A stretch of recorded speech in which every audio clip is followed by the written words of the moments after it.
Ride was born May 26, 1951, in California and attended Stanford University, where she studied physics. In 1977, NASA began looking for female astronauts. Sally Ride was one of 6 women chosen for the job. In 1983, Sally Ride became the first American woman to fly in space as an astronaut on a shuttle mission. Her job was to work the robotic arm to help put satellites into space. After leaving NASA, Sally Ride became a teacher. She came up with the idea for NASA's EarthCam project, which lets students take pictures of Earth using a camera on the International Space Station. In 2003, Sally Ride was added to the Astronaut Hall of Fame. Capital City Sleuths. Amal Farah, age 11. Favorite museum? Air and Space Museum. Interests: astronomy, space travel, and building models of spaceships. Raining Sam, age 12. Favorite museum? American History Museum. Interests: Ojibwe history, culture, and traditions, American history, good and bad. Clementine Wim, age 13. Favorite museum? Art Museum. Interests: painting, sculpting with clay, and anything colorful. Wilson Kipper, age 10. Favorite museum? Natural History Museum. Interests: dinosaurs, especially pterosaurs and herbivores, and building dinosaur models. Chapter 1: Not So Boring Night. It was Friday night, and Amal Farah lay on the couch in her father's office at the Capital City Air and Space Museum. Her history textbook sat on the floor beside the couch. She had a 3-day weekend ahead of her, but she was bored and had decided she might as well get her homework out of the way now. Dad, Amal said, without picking her head up from her pillow, when are we leaving? She didn't like to whine, but sometimes it was necessary, and now was definitely one of those times. She'd been sitting in her father's office since 4 o'clock, right after school. What? Her father, Dr. Ahmed Farah, the museum's head archivist, replied. His attention was on his computer screen, not on his daughter, nor on the time. You said you had to stay a little late, Amal reminded him as she checked the time on her phone. But it's almost 8 o'clock. I've finished all my homework. I've texted all my friends. I've played 10 levels of Fruit Basher on my phone, and on top of all that, I'm starving. When are we going home? Dr. Farah sighed and pulled off his reading glasses. With his thumb and index finger, he rubbed the bridge of his nose. I'm sorry, sweetheart. There's just a lot going on. I've been butting heads with Mr. Mordecai in the Special Collections Division. He's been just furious about. Dr. Farrar stopped himself. Well, it doesn't matter. We'll settle this soon, I think. Give me 20 more minutes. Amal slid off the couch and onto the floor.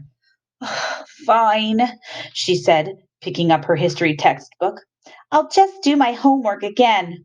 Great idea, her father said with a smile. Suddenly, there was a loud crash. It shook the office walls and echoed through the open door. What was that? Amal asked, sitting up straight. Dr. Farah took off his glasses again and stood up. I'm not sure. I thought we were the only ones left in the museum besides the security team. Let's go check it out, Amal exclaimed, jumping to her feet. I'm sure security will investigate, Dr. Farah said, but Amal grabbed her father's hand and pulled him through the office door. It'll just take a minute, she insisted. Let's face it, it'll be the most exciting thing that's happened to either of us since I got here. Dr. Farah smiled a little. Perhaps you're right, he said. Amal led the way down the back hall of the museum. This part of the museum was off limits to visitors, but Amal and her best friends, Wilson Kipper, Clementine Wim, and Raining Sam, had free run of the place most of the time since their parents all worked in the Capital City network of museums.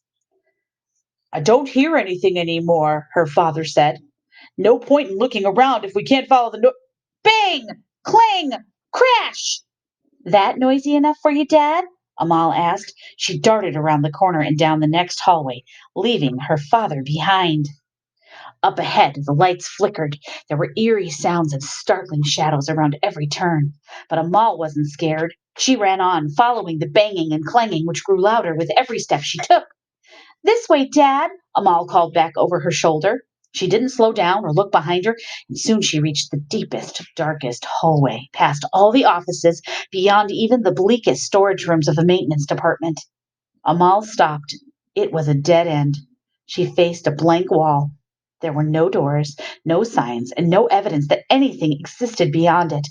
And yet the clanging and banging continued, ringing louder than ever from the other side of the wall. But there's no door here, Amal muttered to herself. She could hardly hear herself think over the noise. There's no more museum. How can anything be making noise on the other side of this wall? After a moment, the noise stopped, though the clanging echoed in Amal's ears like a ringing fire alarm. Soon she heard her father's running footsteps approaching. Amal! Dr. Farah called as he rounded the last corner. Please don't run off like that again. Dad, Amal said, ignoring his reprimand, the banging was coming from the other side of this wall.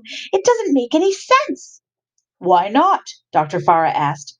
Amal pulled her phone from her back pocket and quickly brought up the museum's website. She clicked through the map and found where they were.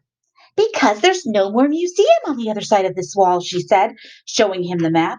It ends here. I don't know, Dr. Farah said. Perhaps it's outside. Maybe, Amal said. Do you think there's construction going on tonight? Dr. Farah shook his head. Who would be working now at this hour? Amal nearly laughed. Dad, she said, you're working at this hour. Her father chuckled and wrapped an arm around his daughter's shoulders. Well, I think it's time I call it a night. Let's get some dinner. Finally, Amal said, I'm starving. Hey guys, it's Mrs. Spieler.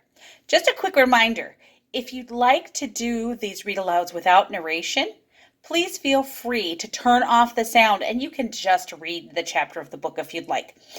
If you do like the narration, then go ahead and listen to it as a read aloud. Have a great day. Bye.